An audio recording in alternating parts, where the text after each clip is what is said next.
దేవాది దేవునికి వందనాలండి. నాకు అవకాశం ఇచ్చినందుకు పాస్టర్ గారికి వందనాలు. యేసు శిలువ మ్రానుపై పలికిన మూడవ మాట యోహాను 19వ అధ్యాయం 26వ వచనం. యేసు తన తల్లియు తాను ప్రేమించిన శిష్యును దగ్గర నిల్చుండుట చూచి, అమ్మ, ఇదిగో నీ కుమారుడని తన తల్లితోనూ చెప్పాను. తరువాత శిష్యుని చూచి, ఇదిగో నీ తల్లి అని చెప్పాను.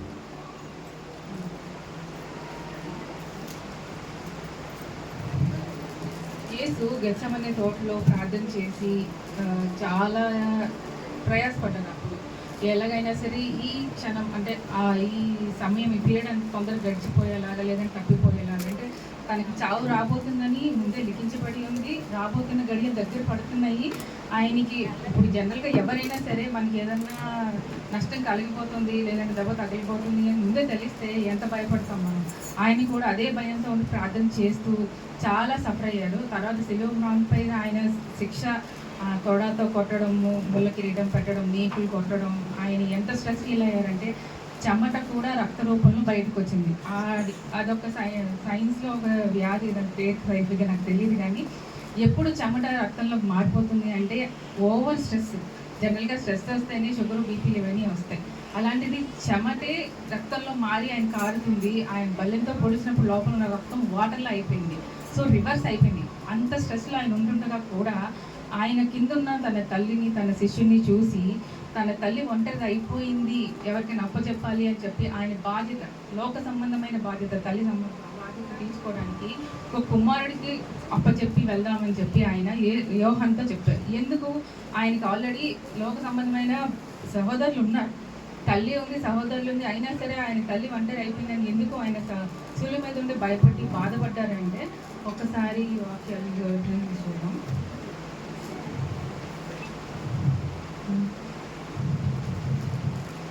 మార్కు సువార్త 15వ అధ్యాయం 25. ఎవరన్నా చదివి 15-25 వచ్చిన 34 వచ్చిన 3 గంటలకు అది టైమింగ్స్ అండి. 7 గంటలకు. యోహాను 7వ అధ్యాయం 1-6 అండి. సారీ, మార్క్ కాదు, యోహాను 1వ అధ్యాయం 7వ అధ్యాయం 1-6 వచనాలు. అటు తరువాత యూదులు ఆయన చంప వెతికినందున యేసు యూదయలో సంచరించనందుక గలిలయలో సంచరించుండెను. ఆయన యూదయలోకి వెళ్లకుండా గలిలయ సంచరించారు. ఎందుకంటే ఆయన చేసే కార్యక్రమాలన్నీ చూసి అక్కడ ఉన్న అధిపతులు వాళ్ళందరూ ఎప్పుడు ఈయన్ని చంపేదామా, ఎప్పుడు ఈయన్ని శిక్షించి లోపల జైల్లో వేద్దామా అని చెప్పి చూస్తున్నారు. అందుకు ఆయన యూదయలోకి వెళ్ళట్లేదు. అలాగే ఇప్పుడు మార్కు సువార్త 3వ అధ్యాయం 21వ వచనం.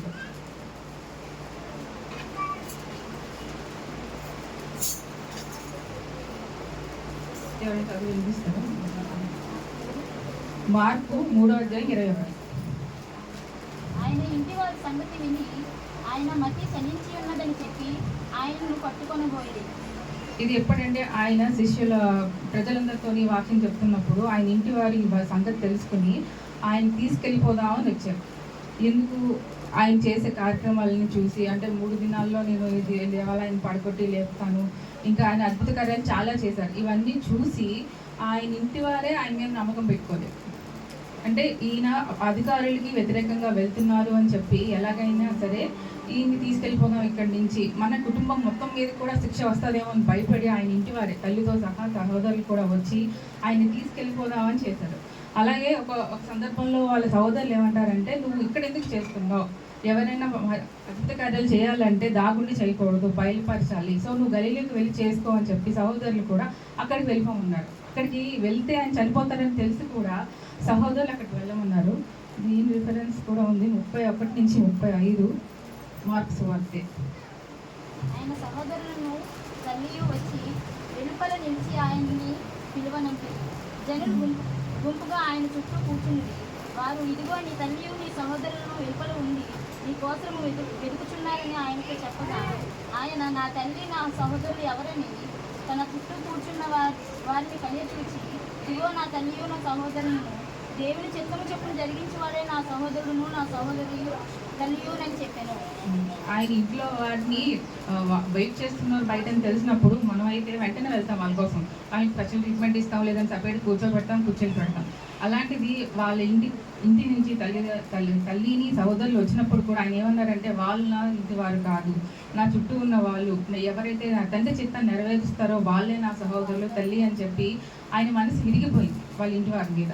ఎప్పుడైతే ఆయన చంపేదాం, ఆయన ఇంకా మనకు అవసరం లేదు అని చెప్పే సహోదరులు ఎప్పుడైతే ట్రీట్ చేశారో, ఆయన కంప్లీట్గా ఆయన వచ్చిందే తండ్రి చిత్తం నెరవేర్చడానికి, దానికి అడ్డంకులుగా వాళ్ళు మారుతున్నారు, వాళ్ళు ఇంకా బాధిస్తున్నారు ఇతరులతో కలిసి.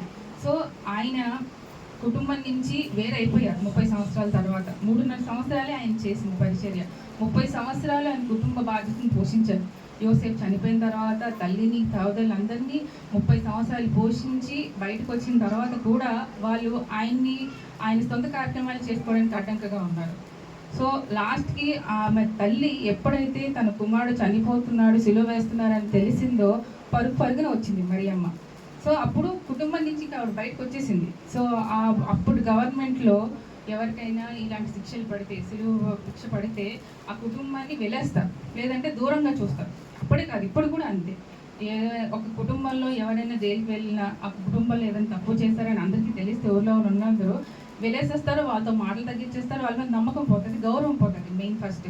సో అదేవిధంగా మరియమ్మ కుటుంబం నుంచి బయటకు వచ్చేసి తన పెద్ద కుమారుడు చనిపోతున్నాడని తెలిసి, ఆమె శరీర సంబంధంగా పుట్టకపోయినా కానీ ఆ పరిశుద్ధ కుమారుడు ఆయన కడుపు నుంచే పుట్టారు కాబట్టి ఇక కడుపు కోత తల్లికి తెలిసింది అప్పుడు.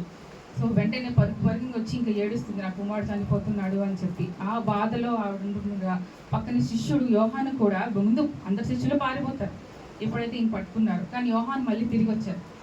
ఆయన పశ్చాత్తాపడి తిరిగి వచ్చారు. సో మిగిలింది ఒక యోహానే. సో తనకి ఆ తల్లి బాధ్యతను అప్పచెప్పి ఆయన వెళ్ళిపోదామని ఫిక్స్ అయ్యారు. యోహానికి ఎందుకు అప్పచెప్పారు అంటే, యోహాను మారు మనసు పొంది తన యేసుతో దగ్గరగా ఉన్న శిష్యుడు. సో ఈ ప్రజెంట్ ఉన్న సిచ్యువేషన్స్లో చూద్దాం, ఎంతమంది తల్లిదండ్రులు కుమారుల పట్ల వాళ్ళ బాధ్యత నిర్వర్తిస్తున్నారు, ఎలాగైతే పిల్లలు తల్లిదండ్రులతో వాళ్ళ బాధ్యత నిర్వర్తిస్తున్నారు, గౌరవిస్తున్నారా లేదా మనం ఒకసారి చెక్ చేసుకుందాం. ఆయన మాదికరంగా జీవించాలని చెప్పి ఆయన ఎగ్జాంపుల్ పెట్టి మనం వెళ్ళిపోయారు. సో ఆయన చనిపోతున్నప్పుడు కూడా తల్లి బాధ్యతని ఆయన వదలలేదు, ఒక కొడుకు అప్పచెప్పి వెళ్ళారు. సో మనం ఇప్పుడు ఏం చేస్తున్నాం, ఎగ్జాంపుల్ కొంతమందిని తీసుకున్నాం, 50% తీసుకున్నాం. అప్పుడు 2 కొడుకులు ఉండే, ఒక తల్లిదండ్రులు 6 నెలలు ఇక్కడ 6 నెలలు అక్కడ. మరి వాళ్ళు మనం పుట్టినప్పుడు వాళ్ళు ఏం చేశారు, మనకి వాళ్ళు కడిగారు, మనకి క్లీన్ చేశారు, మనకి ఏడిపిస్తున్నా సరే మనకి గోరుముద్దలు తినిపించి మన చుట్టూ తిరిగి అన్ని చేసిన తల్లిదండ్రులు వృద్ధాప్యంలో వచ్చినప్పుడు, నువ్వు ఇక్కడ ఉండవు 6 నెలలు, నువ్వు అక్కడ ఉండవు 6 నెలలు, నువ్వు అన్ని దగ్గర ఉండిపోవమ్మా, నీ ఖర్చులకి డబ్బులు కూడా వాళ్ళ పెన్షన్ నుంచి వచ్చే తీసుకోవడం, వాళ్ళకి ఏమైనా మనకి చిన్నప్పుడు ఏది కావాలన్నా సరే వాళ్ళ కష్టం అనుభవించి మనకు కొనిపెట్టారు, అడిగింది లేదనుకుండా అన్ని ఇచ్చారు తల్లిదండ్రులు. కానీ వృద్ధాప్యం వచ్చేటప్పటికి కొంతమంది ఏం చేస్తున్నారంటే, వాళ్ళు తీసుకెళ్ళి ఓల్డ్ ఏజ్ హోమ్లో పెట్టేస్తున్నారు. పెళ్ళి అయిపోయిన తర్వాత బాధ్యతలు మారిపోతున్నాయి, ప్రయారిటీస్ మారిపోతున్నాయి. కానీ మనం పుట్టినప్పుడు మన తల్లిదండ్రులకి మనమే ప్రయారిటీ. ఏది వచ్చినా సరే, ఎంత బాధ వచ్చినా సరే పిల్లలకు తెలియకుండా తల్లిదండ్రులే అనుభవిస్తారు. తల్లి అయితే ఇంకా ఎక్కువగా, అంటే పుట్టినప్పటి నుంచి కూడా నిద్ర మానుకుని పాలిస్తూ ఎవరు హెల్ప్ చేయరు కూడా తల్లికి. ఆ టైంలో అందరికీ నిద్ర ముఖ్యం. నిద్ర మానుకుని నేను ఎక్స్పీరియన్స్ చేసిన బట్టి ఫస్ట్ 6 months కూడా ప్రెగ్నెన్సీ డెలివరీ అయిన తర్వాత అసలు నిద్రే ఉండదు. ఎందుకంటే వాళ్ళు ఎప్పుడు ఏడుస్తారు, ఎప్పుడు లెగిస్తారు, ఎప్పుడు క్లీన్ చేయాలి, ఇవన్నీ ఈ రెస్పాన్సిబిలిటీతోనే వాళ్ళకి సమయం అంతా గడిచిపోతుంది. సో అలాంటి తల్లి అంత కేర్ తీసుకుంటున్నప్పుడు వృద్ధాప్యంలో తల్లిని చూసుకోలేకపోతున్నారు పిల్లలు, వదిలేస్తున్నారు. చాలామంది మనం బయట రోడ్డు మీద కూడా చూస్తాం, అడుగుంటారు ఏమైనా తీసుకోమ్మా అని చెప్పి. ఆ పరిస్థితి వాళ్ళకి ఎందుకు వస్తుంది, వాళ్ళకి పిల్లలు ఉంటారు అయినా సరే రోడ్డు మీద ఎందుకు వస్తున్నారు, వదిలేస్తున్నారు పిల్లలు. కానీ ఏసు అలా చేయలేదు. తండ్రి నేను చనిపోతున్నప్పుడు ఒంటరి అయిపోతుంది, ఎవరు చూసుకోలేరు, ఎవరు ఉండరు, తనకి తోడు ఉండరు అని చెప్పి తన శిష్యుడిని ఆవిడకి అప్పచెప్పారు. ఆ రోజు నుంచి కూడా యోహాను ఆవిడ ఇంటిని చేర్చుకుని ఆమెకి ఆ తల్లిలా చూసుకున్నారు. సో మనం ఆయన ఎగ్జాంపుల్గా తీసుకొని మనం నేర్చుకోవాలి. ఇందాక పేతుల్లో తను చెప్పినట్టు మాదిరికరంగా ఆయన చెప్పి వెళ్ళిపోయారు. సో ఈ 3వ మాట నుంచి మనం ఏం తెలుసుకోవాలంటే, మన తల్లిదండ్రుల్ని ఏ విధంగా మనం వదిలేకూడదు, వాళ్ళని ఎల్లవెళ్ళ మనం శిరస్సుపైనే పెట్టుకోవాలి. వాళ్ళు మనకి పార్షాలిటీ చూపించినా ఏం చూపించినా సరే మనం ముందే వాళ్ళని పైన పెట్టుకుని వాళ్ళకి అవసరాన్ని తీర్చాలి. తల్లి ఎలాగా మనకి ఆకలి వేస్తే ముందే పెడుతుంది. జనరల్గా సామెత ఉంటుంది, అడగకపోతే అమ్మైనా పెట్టదు అని చెప్పి. కానీ అది తప్పు అనుకుంటాను. మనకి అడగకుండానే అమ్మ అన్నీ చేసి పెడతారు. మన బట్టలు రెడీ చేస్తుంది, మన స్కూల్ రెడీ చేస్తుంది, టిఫిన్ మనకి లేకముందే మన ఫుడ్ అన్నీ మన చేతికి అందిస్తుంది. మనకి ఏదైనా కనిపించకపోయినా ఫస్ట్ మన అమ్మనే పిలుస్తాం. మన కోపాన్ని కూడా ఫస్ట్ మన అమ్మ మీదే చూపిస్తాం. అలాంటి అమ్మని మనం వదిలేయకూడదు. లాస్ట్ వాళ్ళు చిరాకులో ఉన్నప్పుడు, కోపంలో ఉన్నప్పుడు ఎన్నైనా అంటారు, మనం అది మనసుకు తీసుకోకూడదు. ఎందుకంటే వాళ్ళు అది మనసులో పెట్టుకుని అలా చేయాలి. కొంతమంది తల్లిదండ్రులు చెప్తారు, అందరూ కాదు, 90% ఇలాగే ఉంటారు.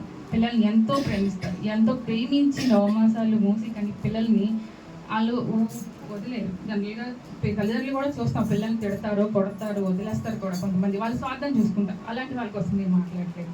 ఎవరైతే పిల్లల్ని ఎక్కువగా ప్రేమిస్తారో వాళ్ళ కోసం. అలాగే తల్లిదండ్రులు కూడా పిల్లల్ని అలాగే ప్రేమిస్తారు. కొంతమంది తప్పు చేస్తారు, పాఠశాల చూపిస్తారు, కొంతమందికి ప్రేమిస్తారు. ఎగ్జాంపుల్, కొంతమంది అమ్మాయి పుట్టిన వేరియేషన్ చూపిస్తారు. అలా చూపించకూడదు. అందరూ సమానంగా ఉండాలి. మరియకి ఇంతమంది సహోదరులు, కొడుకులు పుట్టినా కానీ అందరినీ సమానంగానే చూశారు. ఆవిడకి తెలుసు ఆయన పరిశుద్ధాత్మ వల్ల ఆయన జన్మించారు అని చెప్పి. అయినా సరే వాళ్ళ సహోదరులు వ్యతిరేకించారు. ఆయన చేసిన మహత్కార్యాలు, అన్ని అద్భుతాలు చూసి కూడా చాలామంది వ్యతిరేకించారు.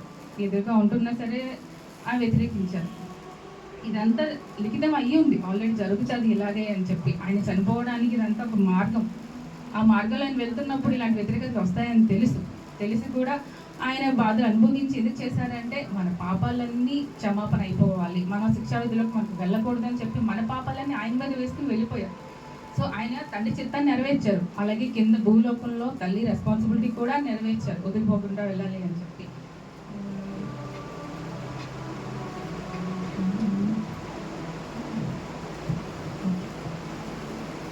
ఈ విధంగా ఆయన మన మాదికరంగా ఎలాగైతే ఉన్నారో మనం కూడా మన తల్లిదండ్రులు అలాగే ప్రేమించాలి, అలాగే గౌరవించాలి.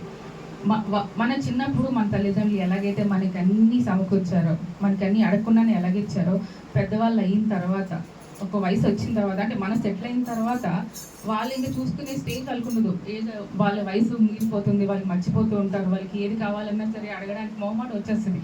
ఎందుకంటే చిన్నప్పుడు మనం ఏమన్నా మొహమాట పడతామేమో అని చెప్పి మనం అడగకుండా మానం కదా, మనం అన్నీ అడిగేస్తాం. వాళ్ళ దగ్గర డబ్బులు ఉన్నాయా లేదా, ఫైనాన్షియల్గా వాళ్ళు సపోర్ట్ చేస్తారా లేదా అనేది మనం ఏం ఆలోచించాం. మనకి ఇది కావాలి, ఇది కొనాలి. కానీ ఒక వయసు వచ్చిన తర్వాత తల్లిదండ్రులు ఆలోచిస్తున్నారు పిల్లల్ని ఏమైనా అడగడానికి. అటువంటి పరిస్థితి రాకూడదు. వాళ్ళు అడగక ముందే వాళ్ళకి అన్నీ చేయొచ్చు, అన్నీ సమకూర్చాలి మనం. అప్పుడు అంటే వాళ్ళు చిన్నవాళ్ళు అవుతారు, మనం పెద్దవాళ్ళు అవుతారు. ఆ రెస్పాన్సిబిలిటీ తీసుకోవాలి. ఎలాగైతే ఏసేది తన తల్లిదండ్రులు ఎలాగా గౌరవం, శ్రద్ధ, భక్తి చూపించి తన తల్లిని వదిలేయలేదో, లాస్ట్కి కొడుకుని అప్పచెప్పి ఆవిడని చూసుకోమని ఎలాగైతే అప్పచెప్పారో మనం కూడా మన తల్లిదండ్రులు వదలకుండా మనం చూసుకోవాలి.